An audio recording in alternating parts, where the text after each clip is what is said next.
Are you tired of disturbing your roommates or family members while watching TV? In this video, I'll show you how you can easily connect your headphones to any Sceptre Smart TV.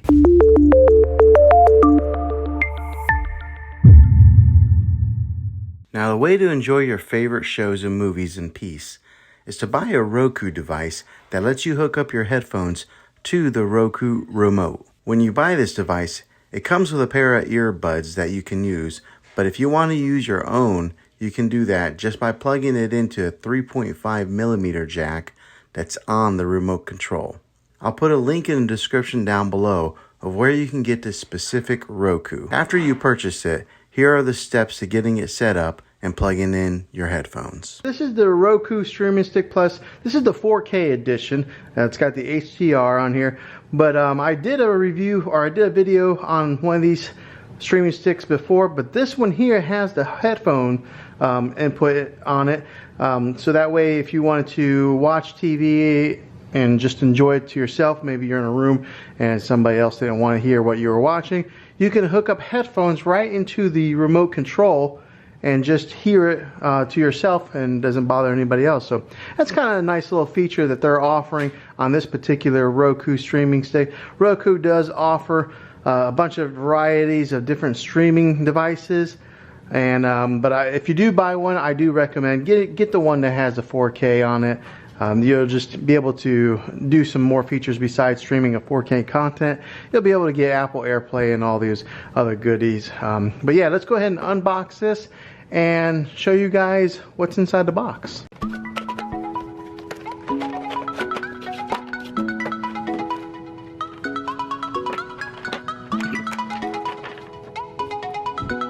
is what you get. You've got your Roku remote here that comes preset with a few inputs with Netflix, Disney Plus, Hulu, and Sling. And on the side here is where you would control the volume up and down, and it's got a mute button right there. Over here on this side, you'll see that it does have the headphone input.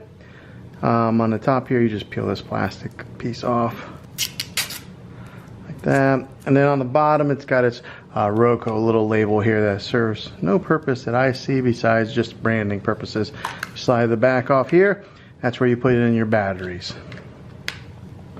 Also, it comes with your USB connection adapter here that plugs into this right here in case you're wanting to extend the room on your Roku or to plug it into this right here. So what you would do is plug this portion here, or this cable here, into this Roku stick here, and then you'd plug this port into your HDMI input into your TV, whether it be HDMI 1, 2, 3, and then on the other end you would plug this cable into your power outlet. Now there's a couple different ways that you can hook up your Roku.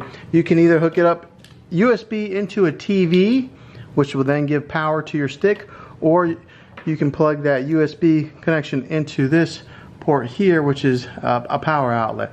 If you're able to, I recommend doing it this way. I know that you can do less cable management by plugging it into a TV, but every once in a while people run into issues with it not getting enough power going to the Roku stick if they're plugging that portion in to their TV. So if you're able to, plug it in with your power outlet.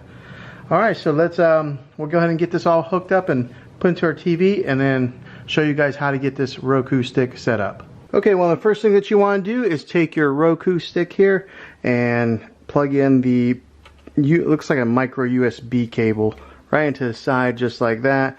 Now we have the USB portion right here. Now what you could do is you could go ahead and plug this into an HDMI port, an empty HDMI port that you have on your television, and then plug the USB into a slot that you have open on your TV, and that would be enough to give this thing power.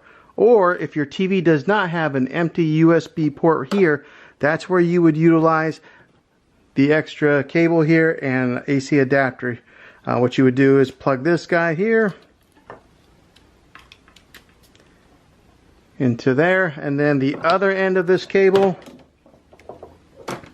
is where you would then plug in the USB portion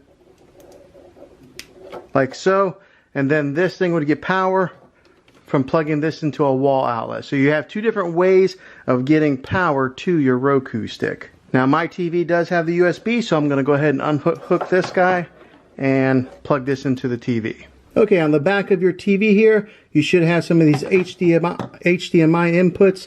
I'm going to put mine in HDMI 1, and then I'm going to put the other USB portion right in here and plug those two components in. Okay, once you have them plugged in, they'll look like that, and the stick then talks to the remote. So I like this setup here because it's real minimal, not a whole lot of cable management going on, no extra cords, hanging down past the TV and being visible. I like this setup here, but if your TV doesn't have that, plug it into the wall. Okay, once you turn on your TV and you go to the right HDMI input, this screen comes up here to get started. You select whatever language that you want it in. It starts to scan for your wireless networks, and then you just select your particular Wi-Fi. After you find your Wi-Fi, go ahead and enter in your Wi-Fi password. Once you enter in your Wi-Fi password, it'll start to look for your wireless connection.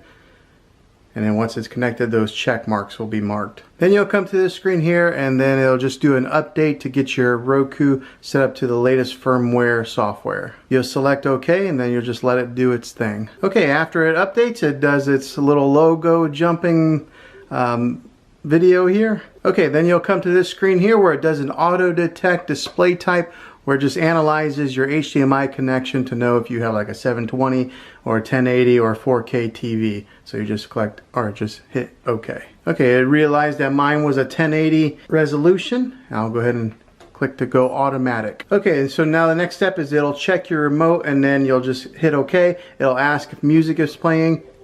Music is playing on mine, so I'll say yes, music is playing.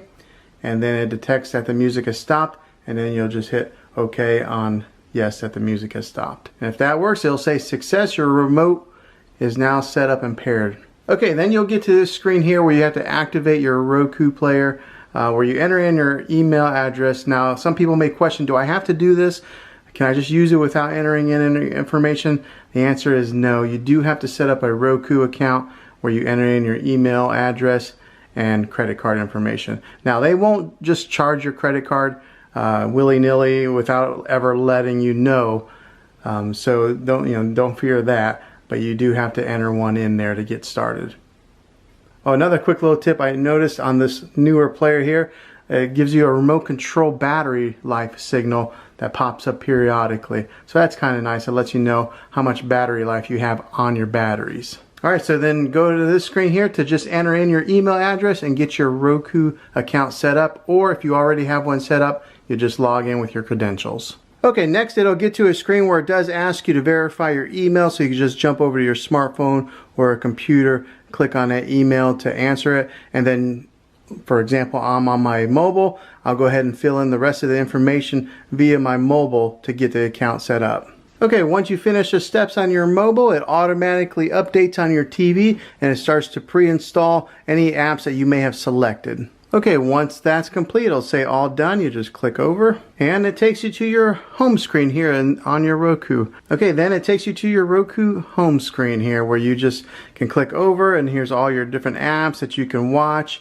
You'll have to get your account set up if you do have like Netflix or Hulu, Disney Plus. You have to enter in all your credentials, but yeah, this is a Roku. I do like their setup here, their platform.